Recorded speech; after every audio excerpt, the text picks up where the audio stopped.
예수님은 나의 왕, 나의 주인, 나의 생명이십니다. 하나님 아버지, 에스더서를 읽으며 모르드게의 올곧은 신앙이 얼마나 소중한지 깨닫게 하시니 감사합니다. 그의 믿음의 영향을 받은 에스더 왕 후에 죽으면 죽으리라는 결단으로 민족이 살아나는 모습을 봅니다. 우리 민족을 지금까지 보호해 주신 하나님, 앞으로도 하나님의 사명을 감당하는 민족으로 세워 주옵소서. 예수님의 이름으로 기도합니다. 아멘. 오늘 읽을 말씀은 에스더 1장부터 5장입니다.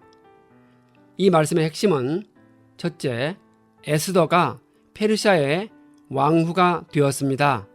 둘째, 모르드게가 왕의 목숨을 구했지만 아무런 포상을 받지 못했습니다.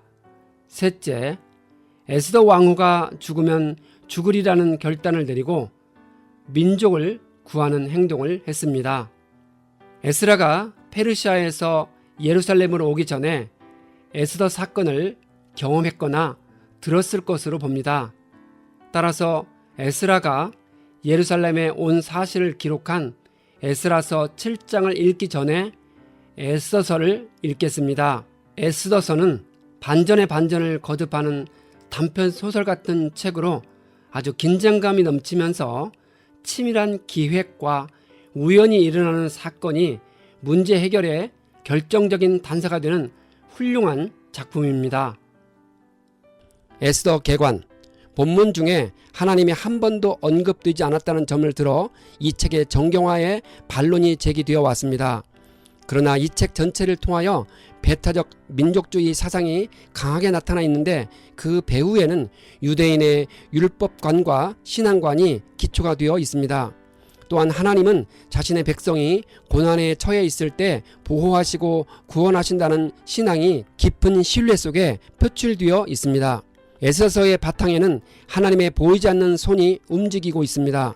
역사적 사건을 통해서 페르시아 제국을 다스리는 분은 하나님이시며 자기 백성을 대적자들의 계략에서 건지신다는 것을 알려줍니다. 에스더서는 페르시아 제국 아하수에로 왕이 즉위한 지 3년부터 약 4년 동안 수도인 수산성에서 일어난 유대인들과 관련된 일화를 기록하고 있습니다. 제국 안에 살고 있었던 유대인들이 멸절당할 뻔했으나 하나님의 보이지 않는 우연한 개입으로 극적인 반전이 일어나고 유대인들은 구원을 얻게 되었습니다. 이것이 불임절의 기원이 되었습니다. 성경 인물 중심으로 연대를 살펴보면 예루살렘의 성전 재건이 완료된 이후이므로 학개와 스가랴 선지자가 활동한 이후이고 예루살렘 성벽이 재건되기 전이므로 에스라와 느헤미야가 등장하기 이전의 역사를 다루고 있음을 알 수 있습니다. 이 책은 역사서로 분류가 되며 저자가 누구인지는 확실치 않습니다. 에스더가 왕후가 된 사건과 유대인들을 죽이려는 하만의 계략이 기록되어 있습니다.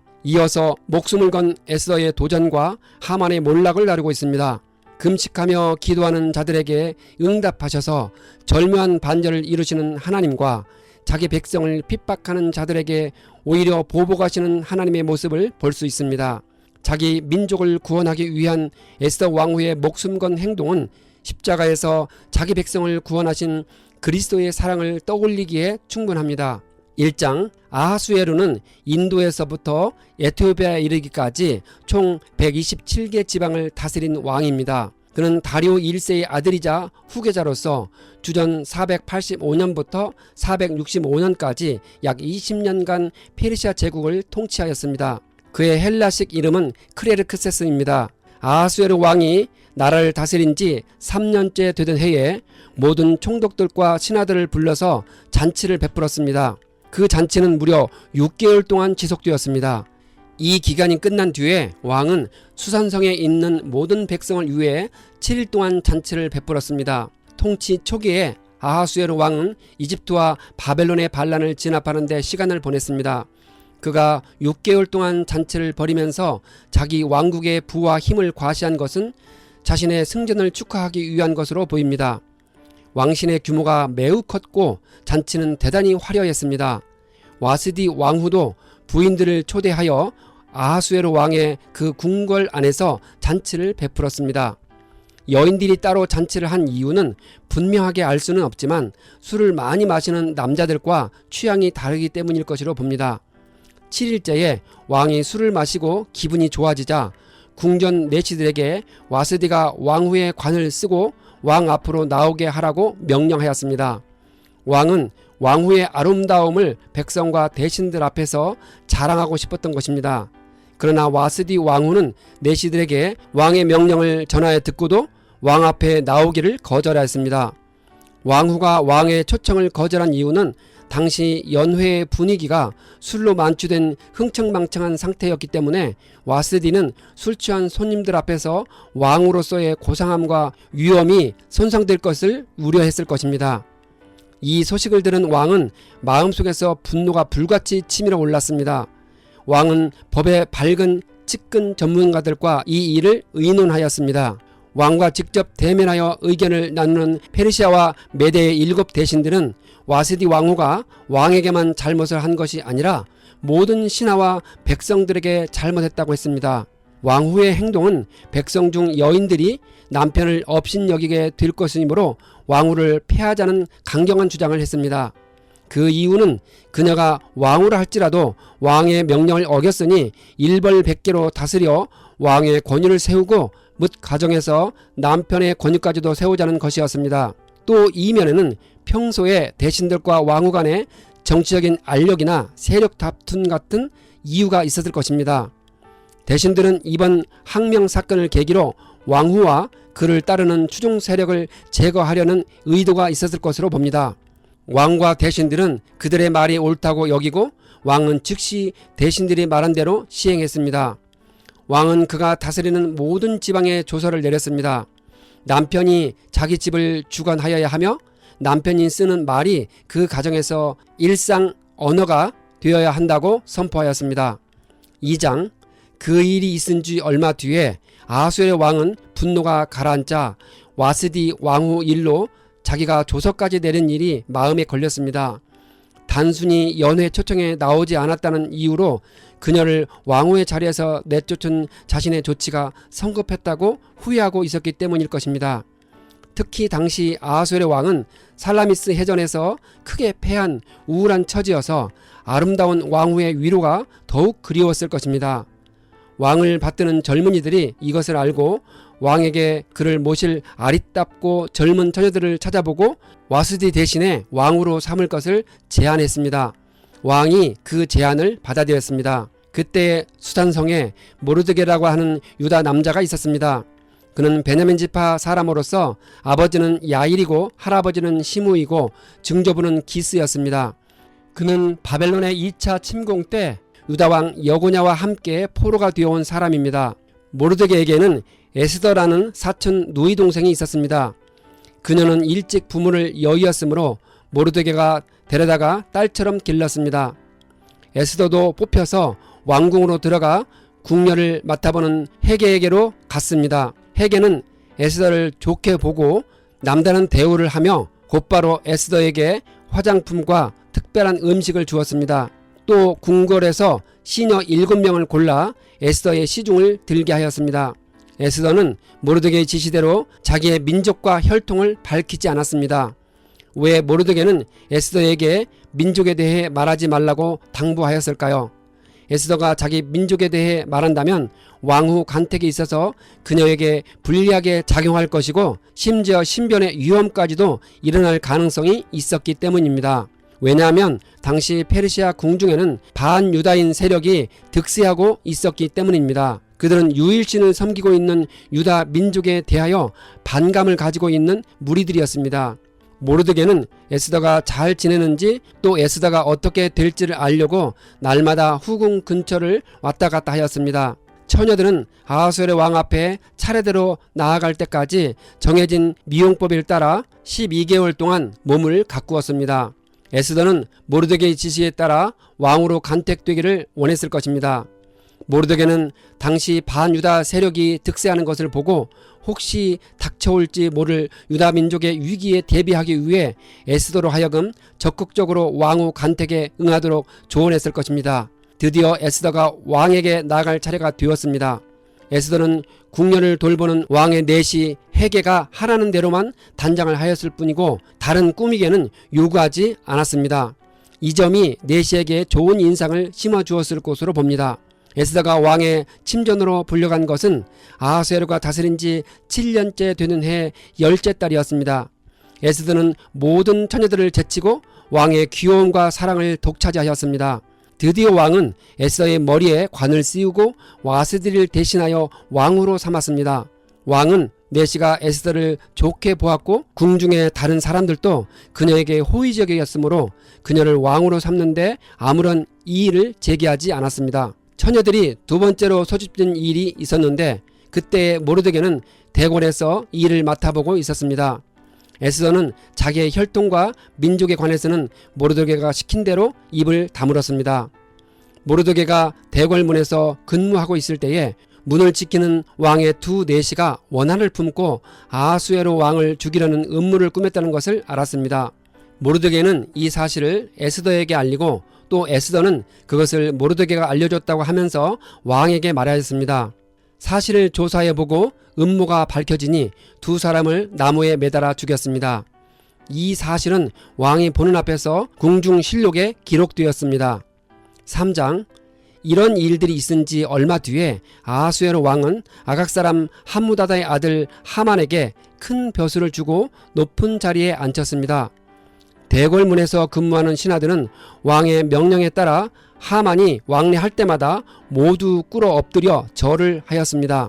그러나 모르드게는 무릎을 꿇지도 않고 절을 하지도 않았습니다. 왕의 신하들이 모르드게에게 어찌하여 왕의 명령을 지키지 않소 라고 말하며 날마다 그를 타일렀으나 그는 말을 듣지 않았습니다. 모르드게는 자신이 유다 사람임을 밝혔습니다. 하만은 모르드게가 자기에게 무릎을 꿇지도 않고 절하지 않는 것을 보고 화가 잔뜩 치밀어 올랐습니다. 모르드게는 에스더에게는 자신의 민족을 밝히지 말라고 했지만 자신은 유다인임을 말했습니다. 그 이유는 왜 자신이 왕의 명령에 불복종하여 하만에게 절하지 않는지 분명한 이유를 밝힐 필요가 있었기 때문입니다. 그것은 유다 족속과 아말렉 족속과의 오랜 적대감에서 비롯된 것이었기 때문입니다. 또한 이 같은 이유 때문에 아말렉 족속인 하만 역시 모르드게뿐만 아니라 유다 민족 전체를 몰살시키려고 한 것입니다. 모르드게가 어느 민족인지를 알고서는 하만은 모르드게 한 사람만을 죽이는 것은 너무나 가볍다고 생각하였습니다. 하만은 아하수에로가 다스리는 온 나라에서 모르드게와 같은 결의인 유다 사람들을 모두 없앨 방법을 찾았습니다. 사람들은 주사위를 이용해서 유다 사람들을 모두 죽이는 때를 아하수에로 왕 12년 12째 달 13일로 정했습니다. 하만은 아하수에로 왕에게 유다인이 자기들끼리만 모여 살고 왕의 법을 지키지 않으니 모두 없애도록 조서를 내려줄 것을 청했습니다. 그렇게 하면 자기는 은화 10,000달란트를 왕의 금고 출납을 맡은 관리들에게 주어서 입금시키도록 하겠다고 말했습니다. 그러자 왕은 인장 반지를 빼서 아각 사람 하무다다의 아들인 하만에게 맡겼습니다. 왕은 하만에게 돈과 백성을 맡길 터이니 그가 좋을 대로 하라 했습니다. 첫째 달 13일에 왕의 서기관들이 소집되었습니다. 그들은 하만이 불러주는 대로 각 지방의 글과 각 민족의 말로 조서를 만들어서 왕의 대신들과 각 지방의 총독들과 각 민족의 귀족들에게 보냈습니다. 아하수에로 왕의 이름으로 작성된 조서에는 12째 달 13일 하루 동안에 유다 사람들을 남녀노소 할 것 없이 모두 죽이고 그들의 재산을 빼앗으라는 것이었습니다. 각 지방에서는 그 조서를 법령으로 공포하여 각 민족에게 알리고 그날을 미리 준비하게 하였습니다. 수산성에도 조서가 나붙었고 왕과 하만은 함께 술잔을 기울이며 앉아 있었지만 수산성은 술렁거렸습니다. 어떤 분명한 이유도 없이 특정한 날을 정해 한 민족을 모두 없앤다는 왕의 조서를 보고 일반 국민들조차도 어리둥절하여 민심이 흉흉하였습니다. 페르시아 제국의 보통 시민들은 왕의 조서 뒤에 숨은 하만의 흉계를 알지 못하였고 유다 민족은 페르시아 제국의 평화와 번영을 추구하는 근면한 사람들이었기 때문에 더욱 당황했을 것입니다. 4장 모르드게는 이 모든 일을 알고서 옷을 찢고 굵은 베옷을 걸치고 재를 뒤집어 쓴 채로 성 안으로 들어가서 대성통곡을 하였습니다. 그런데 굵은 베옷을 입고서는 어느 누구도 대궐문 안으로 들어갈 수 없었으므로 그는 대궐문 밖에 주저앉았습니다. 굵은 베옷은 죽은 자를 위해 애통함을 표시하거나 혹은 극한 슬픔을 당했을 때 입는 옷이기 때문에 그런 사람은 부정한 자로 간주되어 왕이 있는 대궐 출입을 금했습니다. 왕이 내린 명령과 조서가 전달된 지방마다 유다 사람들은 온통 탄식하고 금식하며 슬프게 울부짖었습니다. 에스더의 시녀들과 내시들이 모르드게가 당한 일을 말하니 왕후는 크게 충격을 받았습니다. 에스더는 궁전 내시 하닥에게 무엇 때문에 모르드게가 괴로워하는지 알아보라고 하였습니다. 모르드게는 자기에게 일어난 일을 처음부터 끝까지 하닥에게 모두 이야기하였습니다. 모르드게는 유다 사람을 전멸시키라는 왕의 칙령을 하닥에게 건네주면서 에스더에게 그것을 보이고 설명해 주라 했습니다. 또한 모르드게는 에스더가 직접 어전에 나아가서 왕에게 자비를 구하고 최선을 다하여 자기 결례를 살려달라고 탄호해 주기를 간청했습니다. 하닥이 모르드게에게 들은 이야기를 에스더에게 전하였습니다. 에스더는 왕이 부르지 않는 사람이 안뜰로 들어가서 왕에게 다가가는 자는 남자든지 여자든지 모두 사형으로 다스리도록 되어 있다고 알렸습니다. 고대 세계의 전제 군주들은 끊임없이 암살의 위기 앞에 놓였기 때문에 페르시아의 왕들은 왕의 부름 없이 그에게 나아가면 모두 죽이라는 법 제도를 만들었습니다. 왕후도 예외는 아니어서 왕권의 상징인 금 지팡이를 내밀지 않으면 죽음을 면치 못했습니다. 당시 에스더가 30일이나 왕의 부름을 받지 못했다는 것을 보면 그녀에 대한 왕의 애정이 상당히 식어 있음을 알 수 있습니다. 하닥이 에스더의 말을 그대로 모르드게에게 전하니 모르드게는 에스더에게 왕후가 궁궐에 있다고 하여 모든 유다 사람이 겪는 재난을 피할 수 있다고 생각하는지 물었습니다. 이런 때에 왕후가 침묵하면 사람들은 다른 곳에서라도 도움을 얻어서 구원을 받고 살아날 것이지만 왕후와 왕후의 집안은 멸망할 것이라 했습니다. 모르드게가 이렇게 말한 것은 에스더를 위협하는 말이 아니었습니다. 모르드게의 여호와 신앙에서 비롯된 확신이었습니다. 모르드게는 혹시라도 에스더가 페르시아의 화려한 궁중 생활에 매료되어 그녀의 동족과 하나님을 저버리지 않을까 크게 염려했습니다. 모르드게는 에스더가 동족의 위기를 무시하고 자신은 유다인이 아닌 척 행동한다면 결국 그녀는 유다인을 향한 하나님의 구원에 제외될 것임을 경고한 것입니다. 에스더가 왕후의 자리에 오른 것이 바로 이런 일 때문인지를 누가 알겠느냐고 전하라고 했습니다. 에스더는 모르드게에게 수산에 있는 유다 사람들을 한 곳에 모아서 자기를 위하여 3일 동안 금식하게 해달라고 전했습니다. 에스더와 시녀들도 그렇게 금식한 다음에 법을 어기고서라도 자기가 왕에게 나아가겠다고 합니다. 그러다가 죽으면 죽을 것이라고 전했습니다. 목숨을 걸고 왕에게 나아가겠다는 결연한 의지를 보인 것입니다. 5장 금식한 지 3일째 되는 날에 에스더는 왕후의 예복을 입고 대궐 안뜰로 들어가서 대궐을 마주보고 섰습니다. 그때 왕이 에스더 왕후가 뜰에 서 있는 것을 사랑스러운 마음으로 바라보고 쥐고 있던 금 규를 에스더에게 내밀자 그 규의 끝에 손을 대었습니다. 당시 페르시아의 법은 누구든지 왕의 부름이 없이 왕 앞에 나온 자는 왕의 시위대에 의해 즉각 처형하도록 규정되어 있었습니다. 다만 예외적으로 왕이 그를 향해 왕권의 상징인 금 규를 내민다면 그것은 시위대를 향해 그를 죽이지 말라는 신호로 받아들여졌습니다. 따라서 왕의 부름이 없이 왕 앞에 나아간 에스더는 그가 내민 금 규 때문에 목숨을 잃지 않을 수 있었습니다. 왕은 에스더에게 무슨 소청이라도 있어? 라고 물으며 나라의 절반이라도 떼어주겠다고 합니다. 에스더는 왕이 허락한다면 자기가 잔치를 차리고 왕을 모시고 싶으니 하만과 함께 올 것을 청했습니다. 그렇게 하여 왕과 하만은 에스더가 베푼 잔치에 갔습니다. 그들이 함께 술을 마시다가 왕은 또다시 에스더에게 당신의 간청이 무엇이오? 내가 들어주겠소. 당신의 소청이면 나라의 절반이라도 떼어주겠소 라고 말했습니다.